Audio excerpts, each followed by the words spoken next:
If you're studying a foreign language, keeping a language learning journal can be a powerful tool to not only track what you've done, but to also chart a course for your growth and future skill development. The method I'm about to share today is one I have refined over the past decade to first build and now maintain my fluency in Japanese as a non-native speaker, throughout my doctoral course and later while working full-time as a researcher in Japanese studies at the University of Oxford. I call this method the Language Level Up Journal. Let's get started.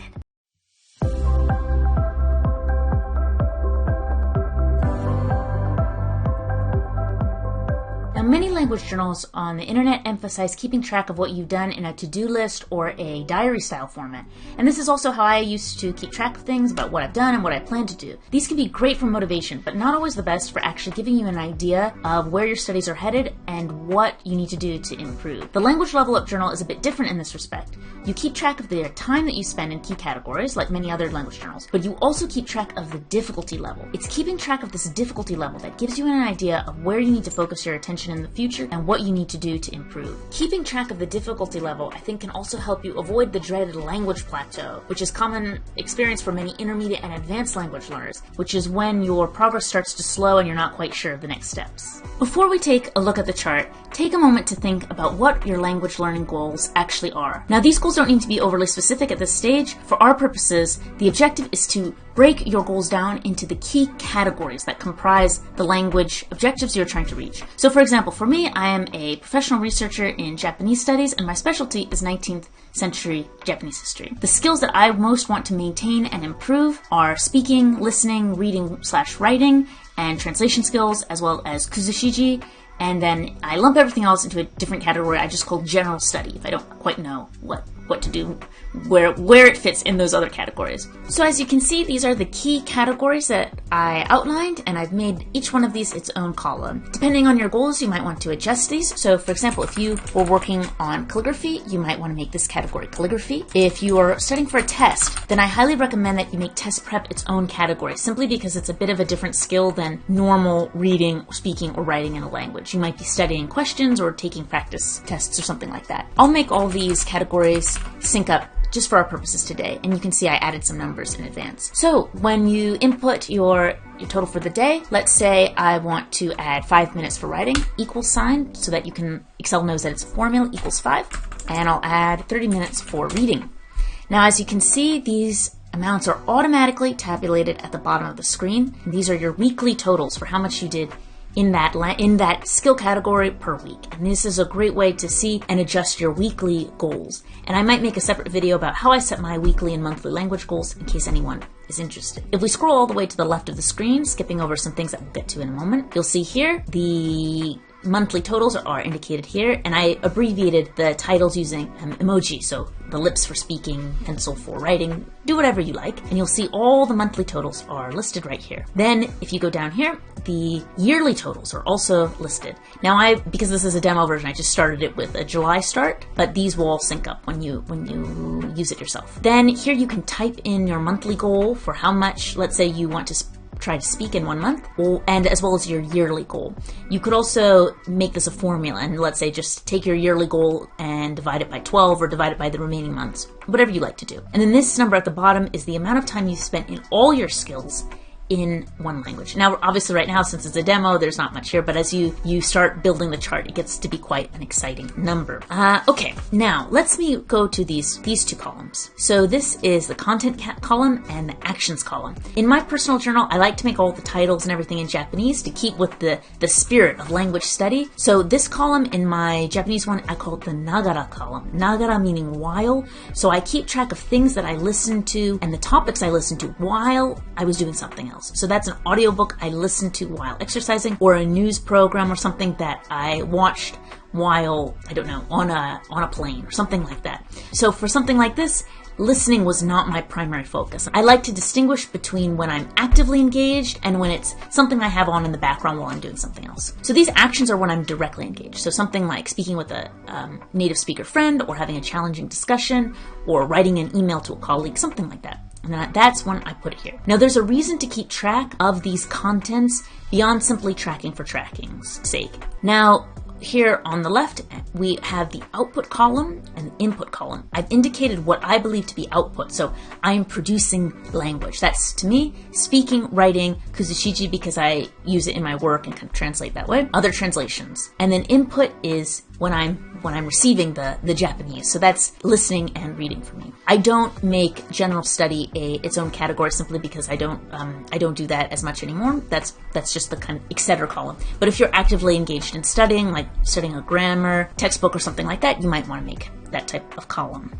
Okay, so the reason to do this, it's less useful, I think, to keep track of output versus input if you are not really that interested in learning how to speak a language. This is a way for you to keep an eye on your speaking skills, on the output skills, on the skills that tend to take a little bit more go-getter spirit. What do I mean by this? So I unfortunately see many students fall into the trap of really overemphasizing the skills that they can do alone without any potential for embarrassment. So something like reviewing lots and lots of flashcards, but then avoiding situations where they might have to use the language in public, like having a conversation or having some potential risk of public embarrassment. It's great to keep track of your output versus input because you can make sure that the skills that matter most to you do not end up getting the least amount of attention. Now, let's get to these exciting columns. This is where I think the real difference with this chart is. Now for each of these categories, you'll see that there's a number ranging from 1 to 5. 5 indicates the highest difficulty, 1 is the lowest difficulty.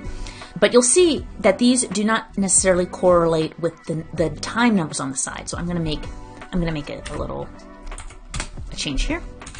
Okay, just to make this all sync up. So you'll see that for here, I spoke Japanese for 5 minutes, but I get a 3. But then here, let's say I spoke for 100 minutes, but I only got a 1. Why is that? Now, the following system is based off Jocko Willink's excellent book, The Code, the Evaluation of the Protocols, Striving to Become an Eminently Qualified Human.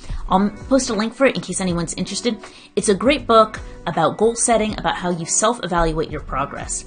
And he breaks basically all aspects of a person's life down into categories and shows how you can evaluate yourself for your progress every day. So from physical fitness to spirituality to relationships, any category, this is a method of accountability. So his book isn't explicitly about language learning, but I highly recommend it to anyone who's interested in goal setting and personal accountability. The language level up journal is based off this concept, and that's where the difficulty element comes in that I spoke about before. So when you have a quiet moment and you set your language learning goals for the month, take a look at each category that you're going to track. So these are these key categories that we broke down before. Break down from 1 to 5 what success means to you in that category. Now this is going to be different for everyone. So for example, if you just started studying a language, having a 5-minute conversation with a native level speaker, that might be a level 5 difficulty, a really big challenge for you, and one that you want to take on, but definitely at the outer range of your abilities. Now if you've been studying, let's say, Japanese for a decade, that level 5 might be something very different to you. So this is really where it's about you and your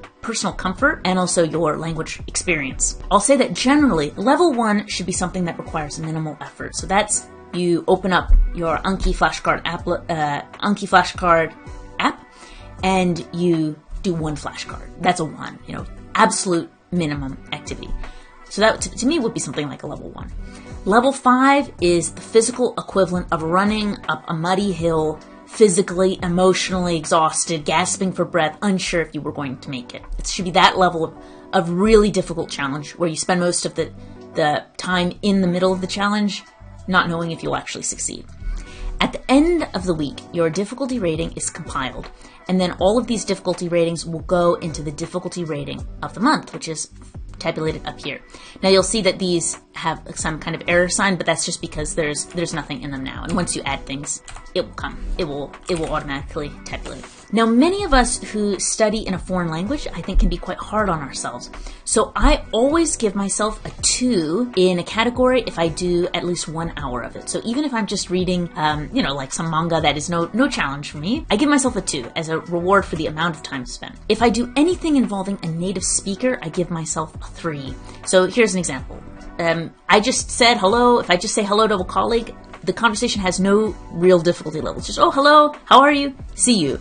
Only 5 minutes, I still give myself a 3. I send a text message to a Japanese friend, I give myself a 3 because it was a communication with a native level speaker. Not very difficult, but the goal with that is to give yourself a little bit of a boost and encouragement to interact with native speakers of the language. If you are very, very afraid of public speaking or interacting with people who are speaking, that makes you very nervous, you might want to make any conversation a 4 or a 5 even. It's really up to you. The goal with this language journal, and I really want to emphasize this because this is the danger with anything when we start getting into scores and averages. On the one hand, it's very exciting. On the other hand, I want to remind anyone who is watching this, the goal with this chart is not to just create another way to put unrealistic pressure on yourself. The goal with this chart is accountability. If you can have a 1 in every category every day, that is really quite an amazing feat. And as a side note, when I do that, I like to reward myself by giving a little highlight of some kind of special color. I'll make it green for this one.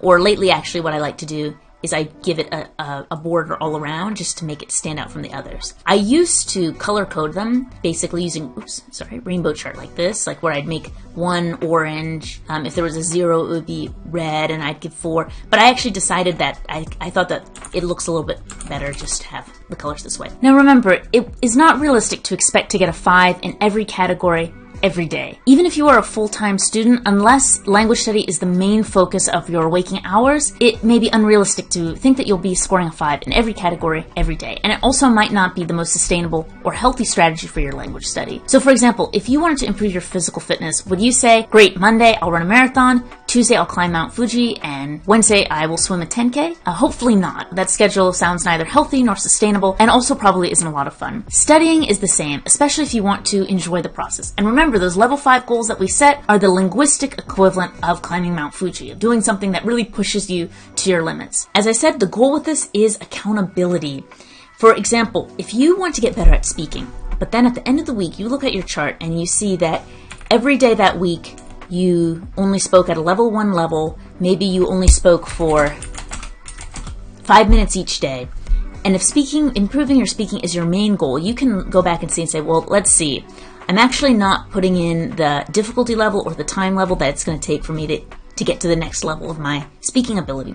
So as I formulate my goals at the end of this week, why don't I queue up some conversations with native speakers or some shadowing practice that I can do to plan a way to boost that score for next week, so I can next week be getting maybe a 2 or even 3s. So you can be using these scores to adjust your study plan for length of time spent, as well as difficulty. In my experience, level 1 to 2 means you are supporting your current ability. It might not be enough to maintain, but it's keeping you from language attrition. Level 3 means, to me, you are actively maintaining your language ability.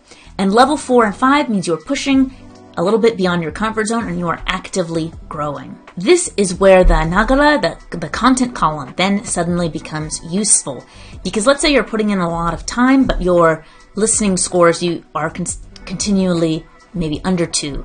You can go back and see what exactly was the content that you were consuming. If you really want to get better at understanding, let's say, radio, but you see that you are actually spending most of your time watching dramas, nothing wrong with that from a fun perspective, but you can make sure that the content you are consuming is matching what your goals are for language acquisition.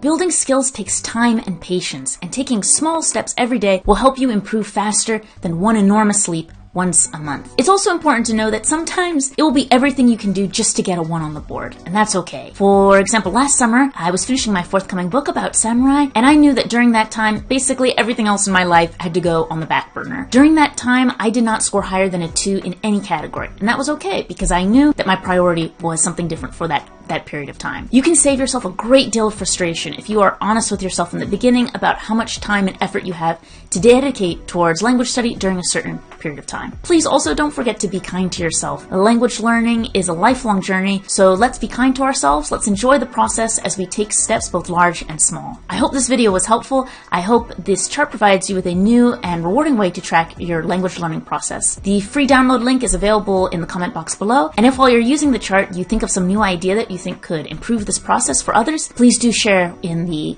comments to this video. And thank you very much for listening, and best of luck with all your studies.